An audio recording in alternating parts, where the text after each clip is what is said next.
विधायक जी ने क्या किया इन 3 सालों में, बताओ। मैं तो खुली डिबेट करने के लिए तैयार हूं। आइए, दोनों भाई एक तरफ बैठो और मैं एक तरफ बैठता हूं। तो आपको एक मजबूत प्रतिद्वंदी अपना लगता है, तो जो आप बोल रहे हैं विधायक जी के भाई वही लग रहे हैं। 65% लोग भारतीय जनता पार्टी के पक्ष में खड़े होने के मूड में हैं और 35% लोग इन सब 8 प्रत्याशियों को बांटने के मूड में हैं।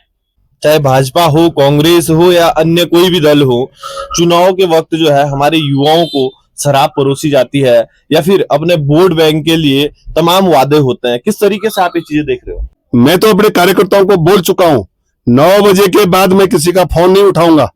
अगर किसी ने घबला कर दिया, मैं किसी को बचाने के फेवर में बिल्कुल नहीं हूं। इसलिए 9 बजे के बाद मैंने अपने कार्यकर्ताओं को कहा, जाइए खाना खाइए, अपने घर में बैठ जाइए।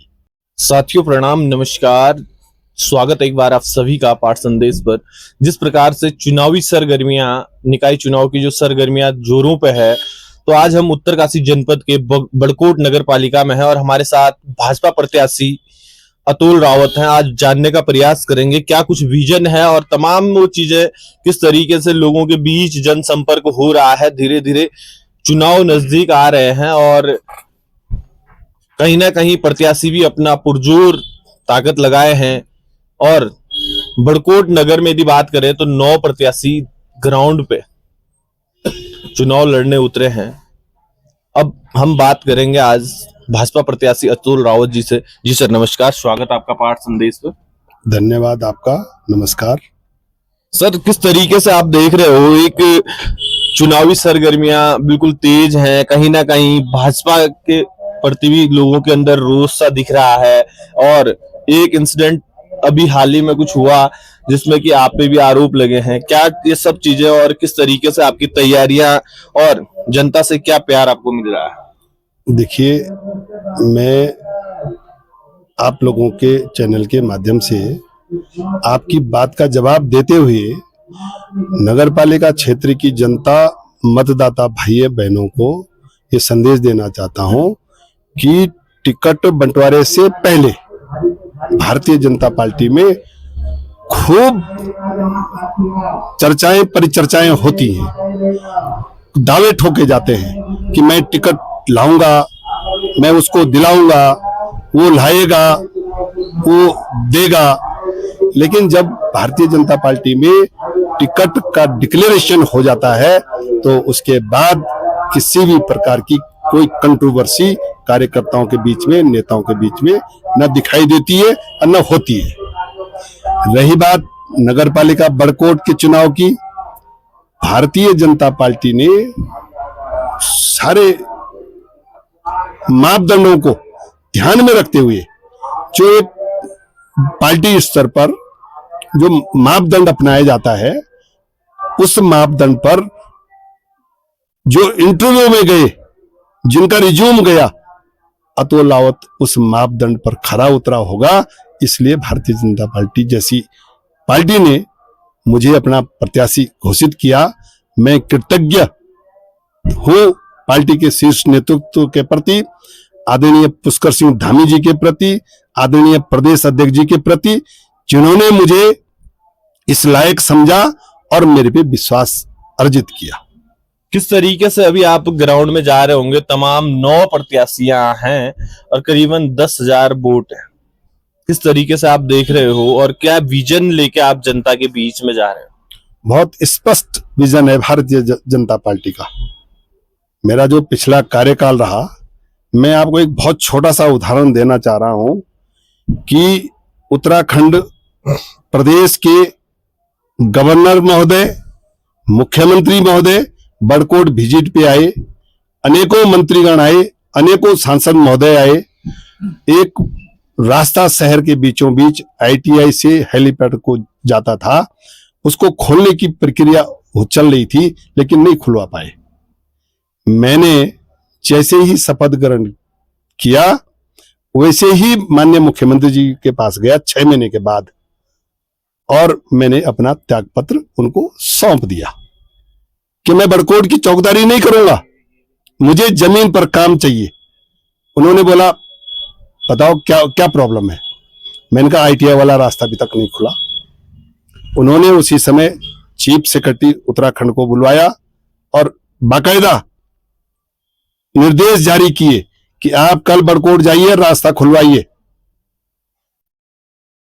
और मुख्य सचिव उत्तराखंड सरकार बड़कोट आए और उन्होंने शहर के बीचों बीच ITI से हेलीपैड तक का रास्ता खोला, ताकि जो ITI से नीचे के लोग निवास कर रहे हैं उनके लिए रास्ते का आवागमन सुचारू हो सके और बना।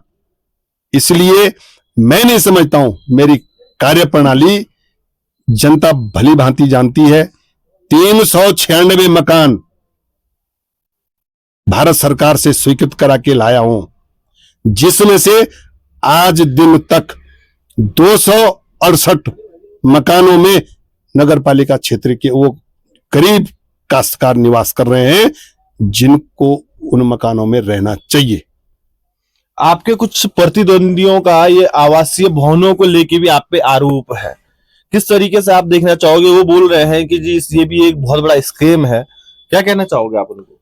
उसकी बहुत व्यापक स्तर पर जांच हुई और मामला माननीय न्यायालय हाई कोर्ट तक गया और तमाम परीक्षणों के बाद माननीय हाई कोर्ट नैनीताल ने ये पाया कि ये कुछ नहीं है। नियमों के अनुसार मकान बन रहे हैं, नियमों के अनुसार लोगों को आवंटन हुआ है। तो जब शिकायतकर्ता औंधे मुंह गिरता है तो लगता है सामने वाले को कि मेरी तो बेइज्जती हो गई। फिर वो अपने मन से वो मनगढ़ंत बातें करना शुरू कर देते हैं जिसका सर न पैर होता है। और राजीव आवास योजना में वही बातें सामने आ रही है।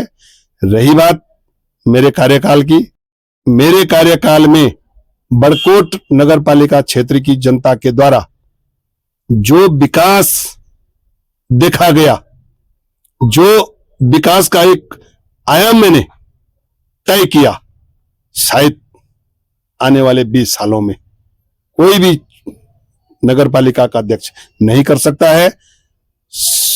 करोड़ों रुपए, अरबों रुपए मैं भारत सरकार से लाया हूं। इसलिए मैं नहीं समझता हूं कि नगर पालिका क्षेत्र की जनता कोई भूल करेगी और भारतीय जनता पार्टी के प्रत्याशी के रूप में मुझे सहयोग नहीं करेगी। यदि बात करें, निकाय चुनाव के दिन धीरे धीरे बीतते जा रहे हैं, चुनाव प्रचार जोरों शोरों पे है। इस बीच जो है भाजपा प्रत्याशी अतुल रावत जी का आम जनमानस बड़कोट नगर के मतदाताओं को पहाड़ संदेश के माध्यम से क्या संदेश रहने वाला है? मैं आप लोगों के चैनल के माध्यम से नगरवासियों को ये संदेश देना चाहता हूं कि आप जरा घरों से बाहर निकलिए और जो मेरे प्रतिद्वंदी लोग हैं उनमें कुछ लोग ऐसे हैं जो मात्र किसी के मरने पे खड़े नहीं होते, किसी के पैदा होने पे खड़े नहीं होते, मात्र धन बल के कारण खड़े हो रखे हैं और लोगों के बच्चों को शराब बांट रहे हैं, नशा की आदत डाल रहे हैं। जनता इस बात को बहुत गंभीरता से देख रही है और जो ये दारू की, शराब की, रुपयों की, पैसों की, धन की, दौलत की जो ये परंपरा ये लोग शुरू करना चाह रहे हैं, उसमें कभी गरीब का बेटा चुनाव लड़ ही नहीं सकता है। अगर गरीब का बेटा, गरीब का होनहार बेटा चुनाव नहीं लड़ेगा तो पैसे वालों का वर्चस्व रहेगा और ऐसा ही समाज का शोषण होता रहेगा। नगर पालिका क्षेत्र की जनता ने 85% वोट यमुनोत्री क्षेत्र के विधायक को दिए हैं। विधायक जी ने क्या किया इन 3 सालों में बताओ?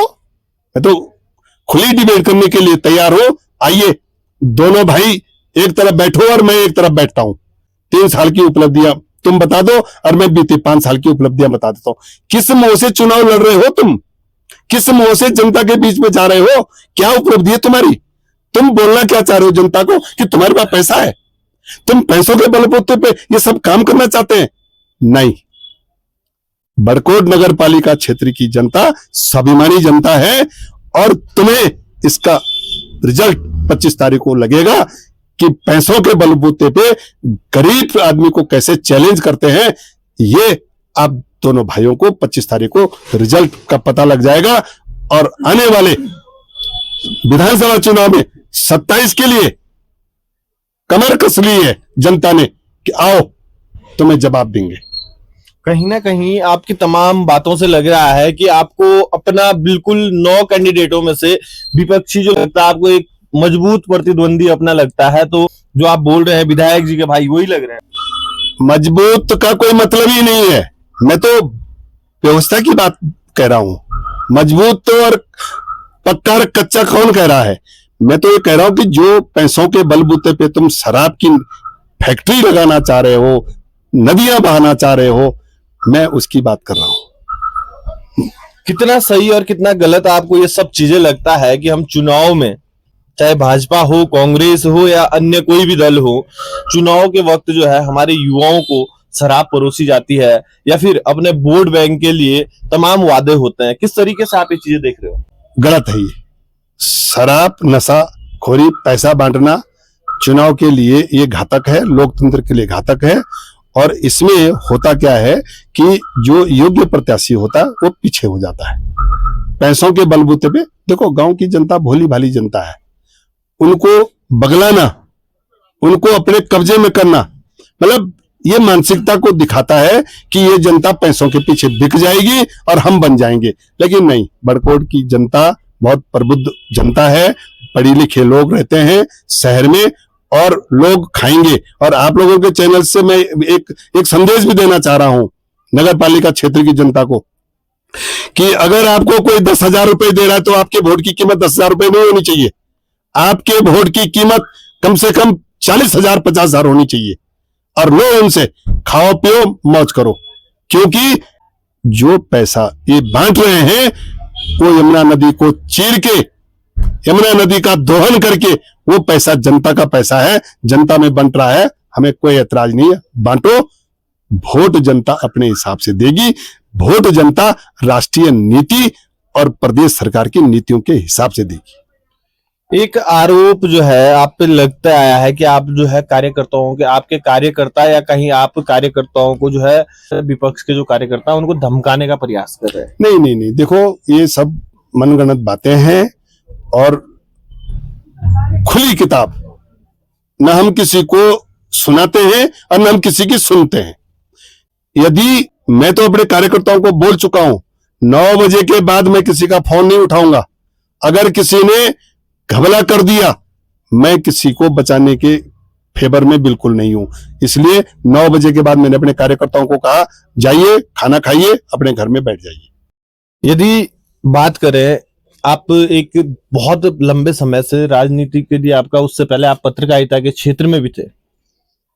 इन सब चीजों को देखते हुए एक आपका राजनीतिक अनुभव क्या कुछ कहता है इस पूरे चुनाव को लेके?